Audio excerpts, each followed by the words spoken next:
Quand je dis souvent de prendre des décoctions, des thés d'épices, des infusions de plantes aromatiques, de fleurs, etc., ce n'est forcément pas pour vendre. C'est pour notre bien-être. Suivez un spécialiste avec moi.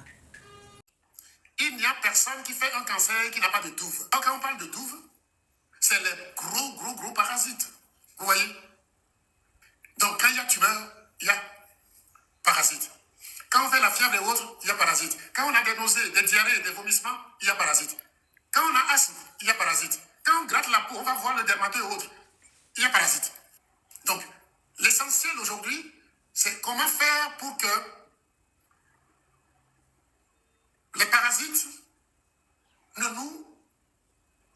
nous créent pas un déséquilibre, c'est-à-dire ne nous envahissent pas. Ça peut exister, mais en équilibre avec nous, sans nous envahir.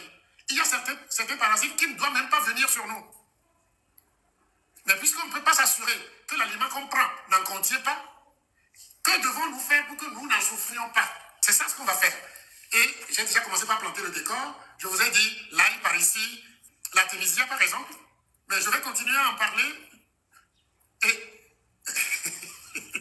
laissez-moi rire d'abord. Mais qui n'a jamais pris du Zentel ou bien ce qui ressemble au Zentel? Tu n'as jamais pris, hein? On a tous pris, je veux dire. Bon. Presque. Vous savez ce qui remplace le Zentel? Clou de girofle. Vous voyez comment c'est grave ce que je dis? Là, vous cassez la baraque ce soir, quand même. Et clou de girofle. L'albendazole. Hein? Le clou de girofle le remplace parfaitement. Je vais plus loin. Quand les gens font la bilharziose, c'est-à-dire les schistosomes, c'est des parasites aussi, et ils pissent du sang. Vous savez, le praziquantel, le biltricide qu'on utilise, vient de quoi? Gingembre. Je suis décidé ce soir à vous en donner un peu. Gingembre.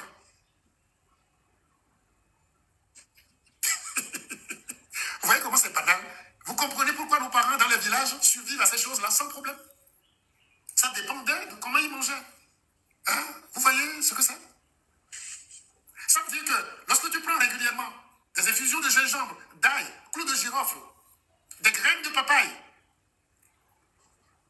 sans oublier le noyer noir, les racines de curcuma. Le curcuma, c'est le métronidazole, flagile. Vous vous rappelez?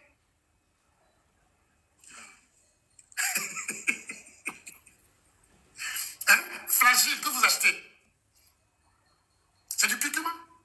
C'est tiré du curcuma.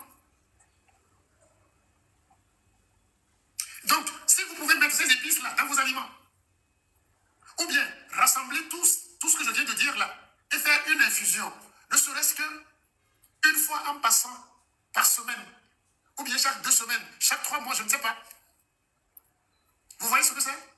Donc, quelqu'un dit métronidazole, oui, flagile. Oui, le flagile, c'est du curcuma. C'est tiré du curcuma. Donc, le naturel équilibré de Dieu est là.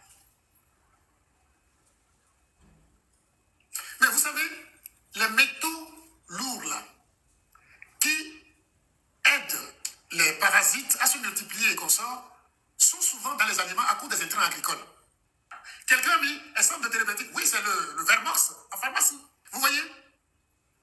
Il suffit de ramasser ce que je viens de dire là, hein, et de faire des infusions régulièrement ou bien d'en mettre dans les aliments, sans oublier, je parlais des métaux lourds, quelqu'un parle de zéolite. Au lieu d'aller jusqu'à prendre le zéolite, c'est-à-dire, je sais bien le zéolite, mais avant d'aller vers le zéolite, il y a la coriandre. La coriandre